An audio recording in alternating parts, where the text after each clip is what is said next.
So students, what's the next chapter name? The new chapter name is what? Magnetism. It comes under physics 2. Okay. अभी आपको इस तरह से सीखना है in 11th standard. All of you understand because in 11th standard magnetism is very important. Because 12th standard में वापिस से magnetism आने वाला है but higher concept लेके. तो basic अगर पता नहीं होगा then it is difficult to understand the higher concept. Second one, जब आप 12th standard में जाओगे then you have to give the entrance exam for NEET, JEE main, for NDA. आप हायर एजुकेशन के लिए कुछ एंट्रेंस एग्जाम दोगे तो that time this particular concept is very necessary. Okay, तो बेसिक कंसेप्ट आपको पता है but still we just go through और वी कैन से रिकैप और refresh our mind because after corona के जो वेकेशंस थे उसके बाद थोड़ा समझना इंपॉर्टेंट है. ओके, तो all of you concentrate. The name of the chapter is what? Magnetism. Then one student asked me, sir what is magnetism? तो एग्जामिनर ने भी क्वेश्चन रख दिया एग्जाम में, व्हाट इज मैग्नेटिज्म? तो what is magnetism? All of you concept. तो we know every magnet, हर एक magnet regardless of is size and shape has two poles. बरोबर? किसी भी मैग्नेट को दो पोल होते हैं. What is name of that pole? North pole and south pole. Am I right? Yes. If a magnet is broken, कुछ लोग क्या सोचते हैं पता है? अरे सर देखो ना, एक मैग्नेट को कोई भी नॉर्थ पोल और साउथ पोल है. For example this diagram, you can see the diagram. Suppose this diagram has south pole, north pole. Okay, कुछ लोग क्या सोचते हैं, बचपन में हम लोग मैग्नेट जब खेलते थे, एक काम करते, इसको तोड़ते, वी विल ब्रेक. हम लोग उसको क्या करेंगे? We will break the magnet. हम लोग सोचते हैं इसको तोड़े. If I break the magnet, what will happen? South pole और नॉर्थ पोल अलग होगा. Is it true? तो नो, इट्स नॉट ट्रू. अगर मैं इसको तोड़ूंगा तो साउथ पोल का ये पार्ट जो अलग बनेगा ना, suppose this part is what? Broken. बरोबर? And this part is also broken. Okay, if I break the magnet तो ऑटोमेटिकली साउथ के अपोजिट यहां पे क्या हो जाएगा? North pole. और नॉर्थ के opposite this become what? South pole. तो means magnet if you break into two parts, magnet if you break into two parts, you can't separate the poles. आप उस पोल्स को अलग नहीं कर सकते हो. साउथ पोल और नॉर्थ पोल को जुदा नहीं कर सकते हो. वो बने ही एक दूसरे के लिए. अगर एक टूटता है तो उसके अपोजिट में वो तैयार हो जाता है. ओके, तो means what is the second point you have to remember? Isolated monopoles do not exist. कभी भी अकेला मैग्नेट, अकेला पोल लेके होता नहीं. कोई भी मैग्नेट अगर मैं बोलता हूं तो उसके पास north as well as south pole होना ही है. Okay, that is second point. तो अभी हम लोग सोचते हैं कि ये दो मैग्नेट है. इस दो मैग्नेट में क्या दिख रहा है? South pole, this is north pole.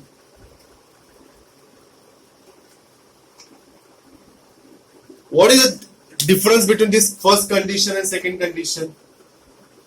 First condition में दिख रहा है नॉर्थ एंड साउथ पोल नजदीक है. तो there will be?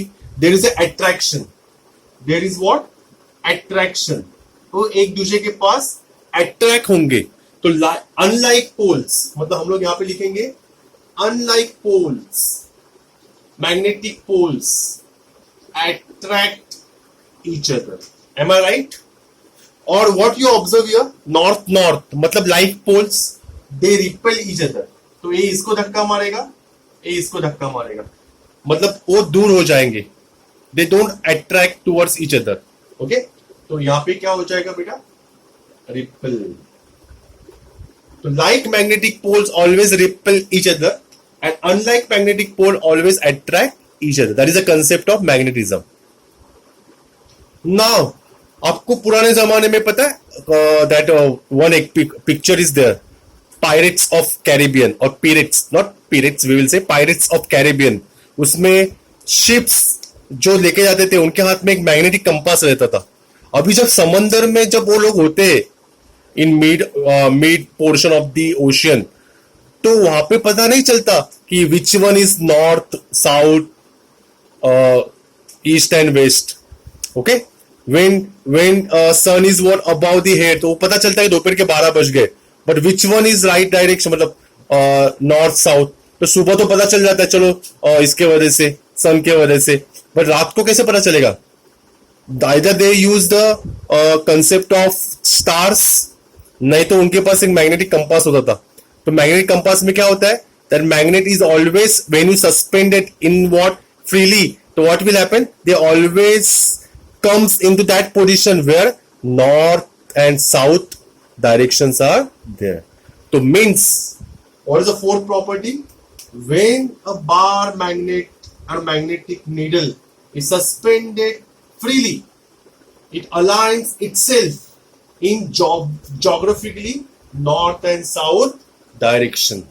That is a property of magnetism.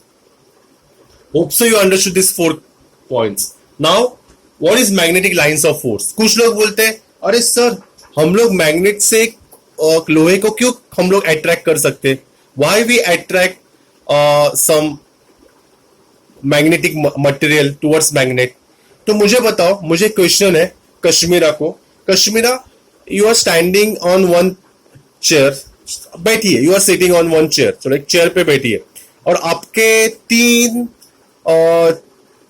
Metre अंतर पे एक बॉटल है पानी का, खाली बॉटल है.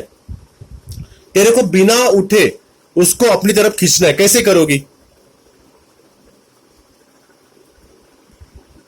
Kashmira, my question you understood? हाँ, मैं सबको वापस पूछता हूं, मैं Kashmira only will give the answer, तो बाकी जन सोचेंगे. सब लोग अब एक चेयर पे बैठे हैं, सब लोग एक चेयर पे बैठे हैं 3 मीटर की दूरी पे, मतलब 3 मीटर मतलब ऑलमोस्ट एक थोड़ा सा लंबे पे एक बॉटल खाली पड़ी हुई है, प्लास्टिक का पानी का बॉटल, जिसमें पानी बिल्कुल भी नहीं है. बट आपको बिना उठे, किसी को बोल के भी नहीं, मम्मी पापा बहन भाई किसी को भी बोलना नहीं है कि भाई वो बॉटल मेरे पास लेके आ. तुम लोग को चेयर पे ही बैठ के उस बॉटल को अपने पास लेके आना है. कैसे लेके आओगे? एनीवन?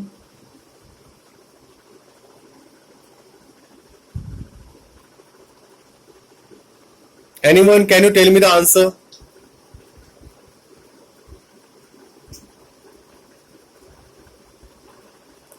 Anyone? चलो, सर बाजू में कुछ रहेगा तो उसको खींच लेंगे. क्या करेंगे? सर अगर बाजू में कुछ रहेगा तो उसको खींच लेंगे बोतल को.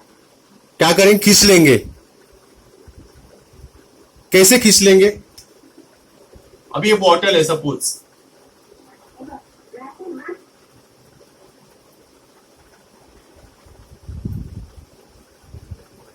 ये बॉटल है और एक बंदा है तू, ठीक है, कैसे खींच लेंगे? इस बॉटल को खींचना है, कैसे खींचेंगे? और अगर बाजू में कुछ रहेगा तो क्या रहना चाहिए? क्या रहना चाहिए? टेल मी ना, क्या रहना चाहिए? सर रस्सी या फिर yes yes Roshan, you are absolutely right. Roshan ने दिमाग लगाया कि सर हमारे पास उठना नहीं है तो रस्सी चाहिए, रस्सी ने तो धागा, मतलब उस धागे को मैं ऐसे फेंकूंगा, इसके ऊपर डालूंगा और उसको खींचूंगा मैं अपनी तरफ.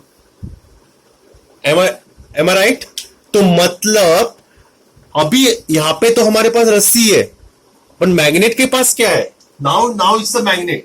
Now I am going to take this is magnet, north and south pole, and now I want to attract this magnetic material iron piece. तो क्या होगा? आयरन पीस उसकी तरफ कैसे आएगा? तो उसके लिए हमें दिमाग लगाना है. उसके पास तो रस्सी नहीं है मैग्नेट के पास, तो मैग्नेट के पास कुछ तो रहेगा, कुछ तो रहेगा. उसी को हम लोग बोलते हैं मैग्नेटिक लाइंस ऑफ फोर्स. समझा?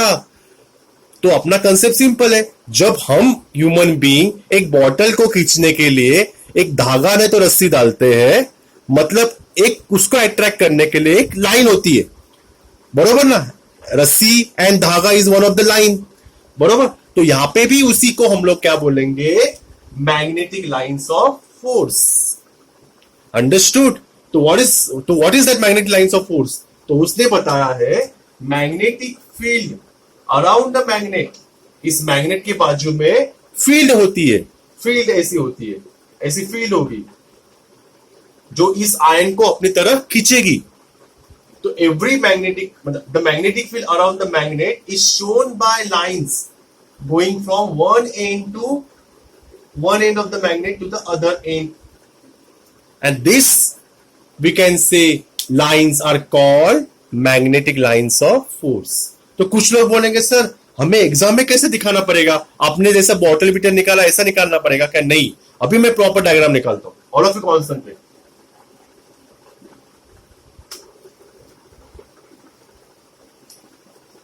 This is magnet, okay.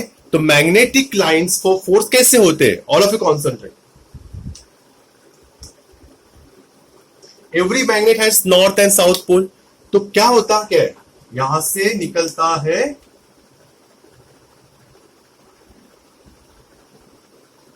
Lines, ऐसे यहां से निकलते हैं, साउथ पोल से निकलता है। Every time you remember direction of lines of force is always from south to north. यहां से निकलेंगे और यहां पे आएंगे,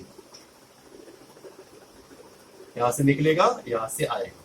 तो ऐसे बहुत सारे lines of force you will find from south to north, south to north. Understood? तो such type of lines we will observe. Observe means और हमें दिखेंगे नहीं, but every magnet has surrounded by the magnetic field with such lines, and it lines always, direction is always from south to north. Hope so you understood the concept